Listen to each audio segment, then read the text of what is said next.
Salve saudara-saudariku yang terkasih, ada pertanyaan dari saudari kita Ani Sarah.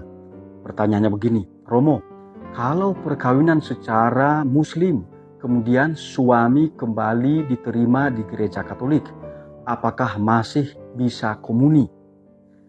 Berarti saudara kita ini, ya suami ini dulu Katolik, lalu menikah di dalam agama Islam dengan orang Islam. Kemudian dia mau kembali dalam gereja Katolik. Apakah dia bisa menerima komuni kembali? Nah, saudara-saudariku yang terkasih, ya terima kasih ya saudari Sarah ya atas pertanyaan ini. Kalau misalnya ada orang Katolik itu ya pernah menikah di luar gereja Katolik yaitu secara Islam ya, maka sebenarnya dia sudah melakukan pelanggaran gitu ya, tidak mengikuti aturan gereja sebagaimana ditulis di dalam kitab hukum kanonik Kanon 1108, bahwa di sana sudah dijelaskan bahwa orang Katolik wajib dan terikat dengan tata aturan perkawinan menurut agama Katolik, yaitu dilangsungkan di hadapan Romo atau Bapak Uskup dan di hadapan dua orang saksi dan dilangsungkan di dalam gereja Katolik. Ya, berarti ya saudara kita ini sudah melanggar aturan itu. Maka ketika dia melanggar aturan itu, maka dia juga kehilangan haknya untuk menerima komuni di dalam gereja Katolik.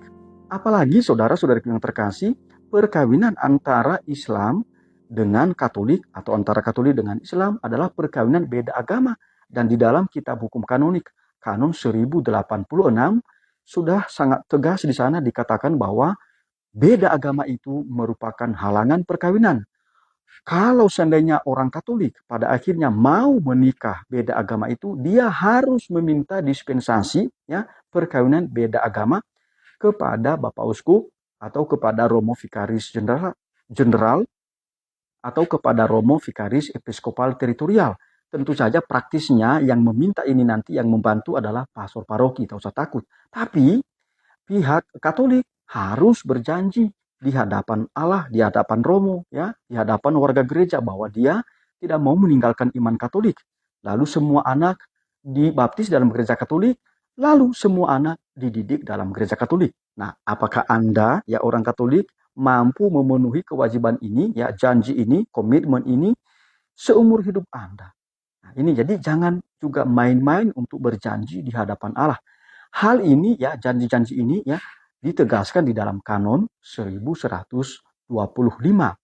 Jadi sekali lagi, kalau seandainya orang Katolik ya melakukan pelanggaran ya terhadap tata aturan perkawinan, ya melakukan justru di luar gereja Katolik, maka dia melakukan pelanggaran dan karena itu dia kehilangan ya hak untuk menerima komuni di dalam gereja Katolik.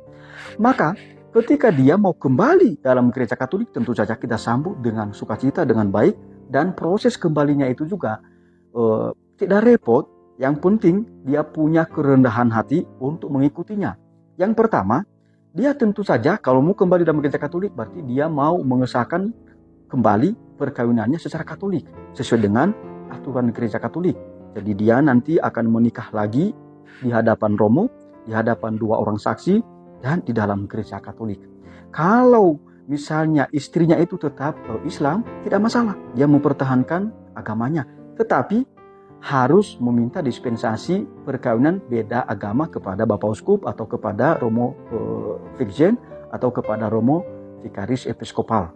Seperti yang sudah saya katakan tadi, praktisnya yang meminta ini adalah pastor paroki, dibantu oleh pastor paroki.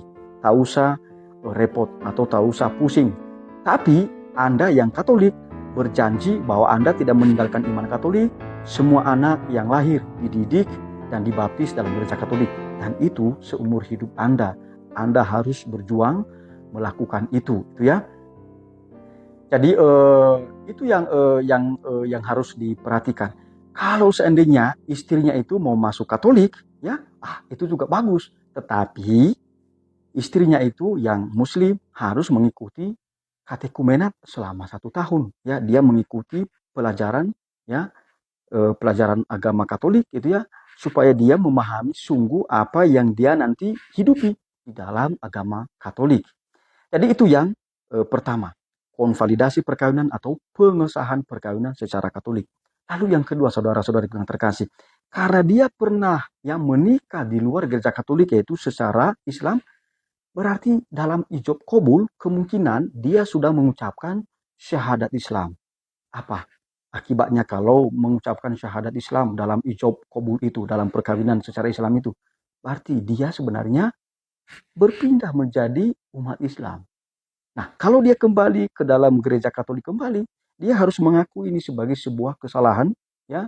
Maka dia perlu mengaku dosa, ya, kepada romo paroki atau kepada siapapun romo yang dia kenal, atau kepada juga Bapak Uskup. Dia mengaku dosa di situ di dalam sakramen tobat bahwa dia sudah melakukan banyak kesalahan dan dosa di hadapan Allah. Itu ya. Lalu saudara-saudara yang terkasih, tentu saja nanti kalau dia mengungkapkan ini kepada pastor paroki bahwa dia pernah menikah di luar gereja Katolik, maka perlu juga pastor paroki ya atau romo vikaris paroki mendampingi yang bersangkutan dan memberikan katekesis singkat kepada beliau supaya memahami kembali ya ajaran gereja Katolik, iman yang diimani oleh Katolik.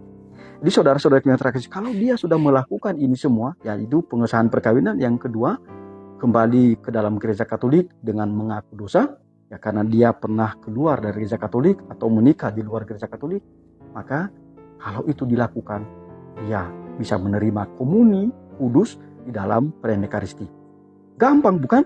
Maka sekali lagi, ya, yang penting di sini adalah dia mau rendah hati untuk mengakui itu semua sebagai kesalahan, dan dengan rendah hati dia juga mohon pengampunan, itu ya, dia datang kepada pastor paroki, lalu dia mengaku dosa, dan dia mau mengesahkan perkawinannya. Jadi saudara-saudara yang terkasih, semoga saudari kita Anisara ini, gitu ya, bisa menyampaikan kepada yang bersangkutan, itu ya, yang punya kasus perkawinan yang semacam ini. Dan kalau Anda juga ada ya kasus perkawinan yang semacam ini, Anda alami, Anda juga bisa mengikuti apa yang saya sampaikan tadi. Itu saja saudara-saudara yang terkasih. Tuhan memberkati kita semua. Amin. Dalam nama Bapa dan Putra dan Roh Kudus. Amin.